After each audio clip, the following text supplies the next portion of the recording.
আজকের গল্প কবিতা চক্রবর্তীর লেখা লাল বেনারসি। খুব ছোটবেলায় একমাত্র পুত্র অয়নকে রেখে তার স্কুলমাস্টার বাবা মারা যান। অয়নের বয়স তখন 8 বছর মতন।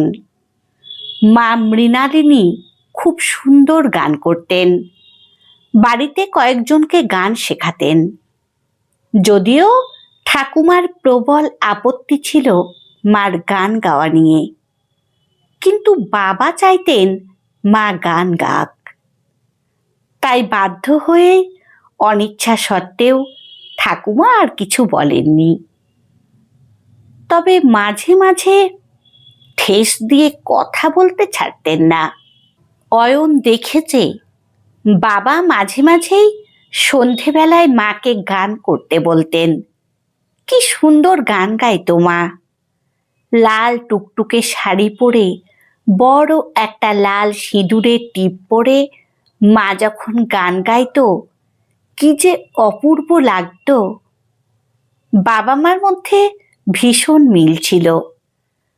মার বরাবরের প্রিয় রং লাল।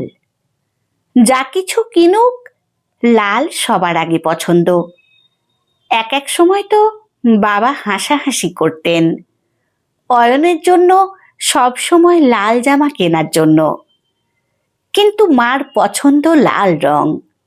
মায়ের কপাল কোনোদিন সিঁদুরের টিপ ছাড়া দেখেনি অয়ন। পায়েও সবসময় আলতা পরে থাকতো মা। অয়নের মনে আছে বাবা প্রায় বলতেন, বুঝলে বড় বউ, এবার তোমাকে ঠিক একটা লাল রঙের বেনারসি কিনে দেব পুজোর সময়। আসলে বিয়ের সময় তো বেনারসি দিতে পারেনি দুই বাড়ির লোকই। খুব সাধারণ শাড়ি পরেই মার বিয়ে হয়েছিল। দুই বাড়ির অবস্থাই খুব খারাপ ছিল।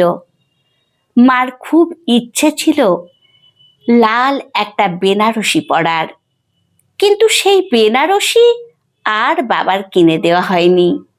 তার আগেই বাবা চিরতরে চলে গেল পৃথিবী ছেড়ে।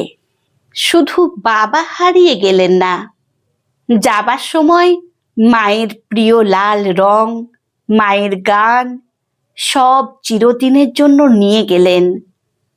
ঠাকুমার হুকুমে মাকে হালকা রঙিন পাড় দেওয়া সাদা শাড়ি পরতে হলো। বিধবা মানুষ আবার গলা ছেড়ে গান গাইবে মানে? সেটাও বন্ধ হলো। নিরামিষ খেতে হতো মাকে, একাদশী করতে হতো।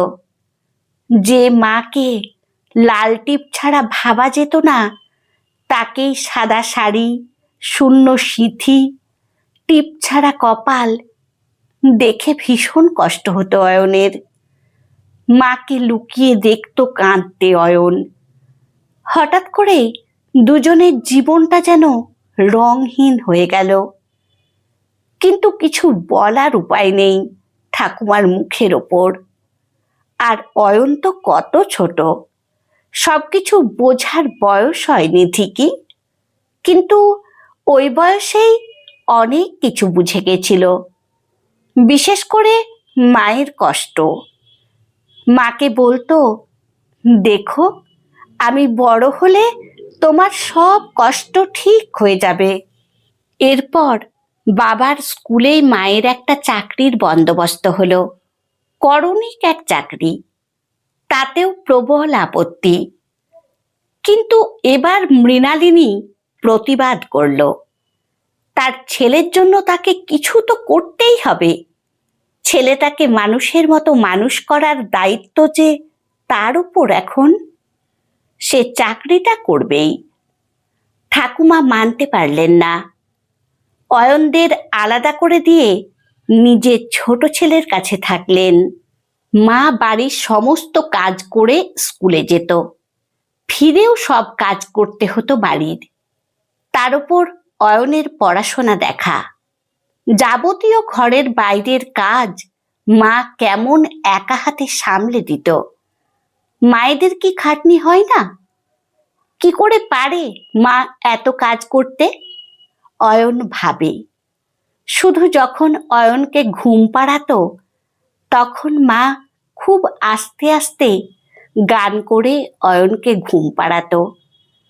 মাকে কতদিন দেখেছে সেই সময় কাঁদতে। অয়ন জিজ্ঞাসা করত, মা কেন কাঁদছো? মা হেসে বলতো, তুই তাড়াতাড়ি বড় হয়ে যা, আমি আর কাঁদবো না। আজ অয়নের বিয়ে। অয়ন একটি কলেজের অধ্যাপক। নিজের পছন্দের পাত্রী মৌমিতার সাথেই বিয়ে হচ্ছে। মৌমিতাও ওই কলেজে অধ্যাপনা করে। খুব ভালো মেয়ে। দুই বাড়ির সবাই খুব খুশি। সারা বাড়ি গম গম করছে, সানাইয়ের সুর বাজছে। এবার অয়নের গায়ে হলুদ হবে।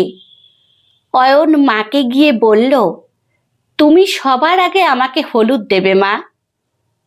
মৃণালিনী আঁতকে উঠে বলল, এরকম কথা বলবি না, আমি বিধবা মানুষ, আমি বিয়ের কোনো অনুষ্ঠানেই থাকতে পারবো না। আর মাকে তো ছেলের বিয়ে দেখতে নেই। কাল বউ নিয়ে আসবি, তখন আমি দেখব। কিন্তু অয়নের জেদ, সে কিছুতেই মাকে ছাড়া গায়ে হলুদ ছোঁয়াবে না। সবাই অনেক বোঝালো, কিন্তু অয়নের সেই এক জেদ। আর বিয়ের সময় তার মা তার পাশে বসে থাকবে, তবেই সে বিয়ে করবে, না হলে বিয়ে করবে না। সময় বয়ে চলেছে, এরপর দেরি হলে মুশকিল হবে। অয়ন ঠায় বসে মায়ের ঘরে। মাকে আগে তার গায়ে হলুদ ছোঁয়াতে হবে। বাধ্য হয়ে মৃণালিনী একটুখানি হলুদ আগে ছেলের কপালে ছোঁয়ালেন, তারপর গায়ে হলুদ হলো।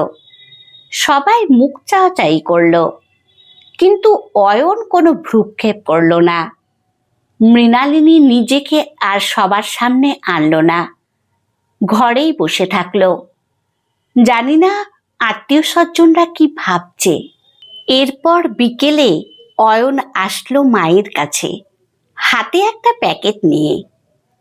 ফোনটা অন করে মায়ের সামনে ধরল অয়ন। নতুন বউয়ের সাজে সজ্জিত মৌমিতা দেখা দিল ফোনের স্ক্রিনে। মৌ বলল, আন্টি তুমি কিন্তু আজ আসবে আমাদের বিয়েতে।